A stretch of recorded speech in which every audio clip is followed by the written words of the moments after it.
ایک خوفناک کہانی۔ کراچی کے پرانے علاقے کی تنگ گلیوں میں ایک پرانی حویلی تھی جسے لوگ بھوتوں کا ڈیرا کہتے تھے۔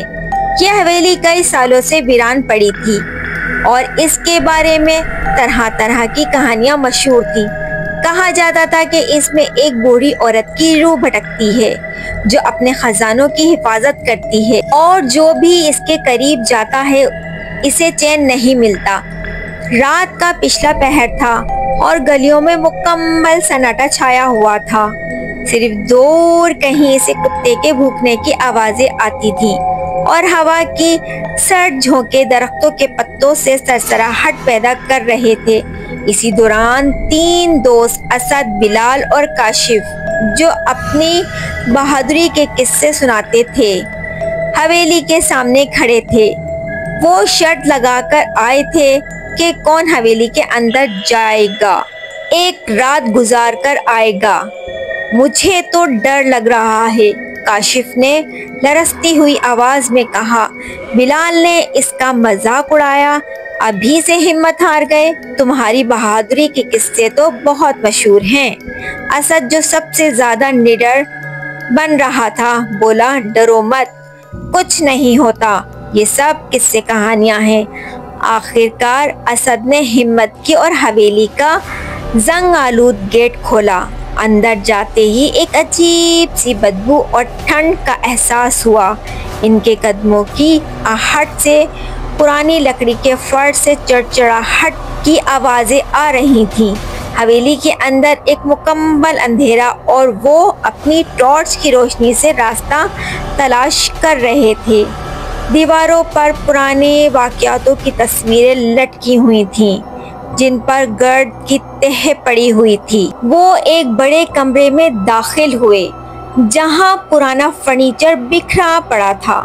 اچانک ان کے پیچھے سے ایک ٹھنڈی ہوا کا جھونکا آیا اور ایک کھڑکی زور سے کھلی اور بند ہوئی۔ تینوں دوست چونک اٹھے۔ کیا ہوا تھا یہ؟ بلال نے گھبراتے ہوئے پوچھا۔ ہوا تھی اور کیا، اسد نے خود کو تسلی دیتے ہوئے کہا، مگر اس کی آواز میں بھی ایک کپکپاہٹ تھی۔ وہ تھوڑی دیر تک اسی کمرے میں بیٹھے رہے۔ ایک عجیب سا سناٹا پھیلا ہوا تھا جو ان کی دھڑکنوں کو تیز کر رہا تھا۔ اچانک انہیں سیڑھیوں سے اوپر جانے کی آواز آئی، جیسے کوئی بھاری چیز گھسیٹتا جا رہا ہو۔ قدموں کی آواز آہستہ آہستہ ان کے قریب آنے لگی۔ کاشف کی تو چیخ ہی نکل گئی، کوئی آ رہا ہے۔ تینوں نے اپنی ٹارچوں کو اس طرف گھمایا جہاں سے آواز آ رہی تھی۔ روشنی میں انہیں کچھ نظر نہیں آیا مگر آوازیں مزید واضح ہو گئیں۔ اب انہیں کسی کے سسکنے کی آوازیں سنائی دے رہی تھیں جیسے کوئی رو رہا ہو۔ پھر اچانک کمرے کے بیچوں بیچ ایک دھندلی سی عورت کی شکل نمایاں ہوئی۔ اس کے بال بکھرے ہوئے تھے اور اس کی آنکھوں سے خون بہہ رہا تھا۔ اس کے چہرے پہ خوفناک اداسی تھی اور غصہ جھلک رہا تھا۔ عورت نے آہستہ آہستہ ان کی طرف بڑھنا شروع کیا۔ اس کے منہ سے ایک خوفناک سی آواز نکلی جو کسی زبان میں نہیں تھی بلکہ روح کو منجمد کر دینے والی آواز تھی۔ اسد، بلال اور کاشف کی ہمت جواب دے گئی۔ وہ تیزی سے اٹھ کر بھاگے۔ وہ حویلی کے گیٹ کی طرف دوڑے اور وہاں سے باہر نکل کر اندھیری گلیوں میں تیزی سے دوڑتے چلے گئے۔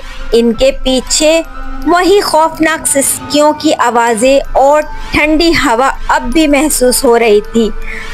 رات کے بعد تینوں دوست نے کبھی کسی سے اپنی بہادری کا ذکر نہیں کیا۔ وہ حویلی ہمیشہ کے لیے ان کے لیے ایک نہ بھولنے والا ڈراؤنا خواب بن گئی، ایک ایسی کہانی جو صرف سننے میں نہیں بلکہ حقیقت میں بھی انہیں بلا کر راکھ کر دیتی تھی۔ آج بھی وہ حویلی کے پاس گزرتے ہوئے خوف محسوس کرتے ہیں اور رات جب تیز ہوا چلتی ہے تو انہیں لگتا ہے وہ بوڑھی عورت کی خوفناک روح اب بھی اپنے خزانے کی حفاظت کر رہی ہے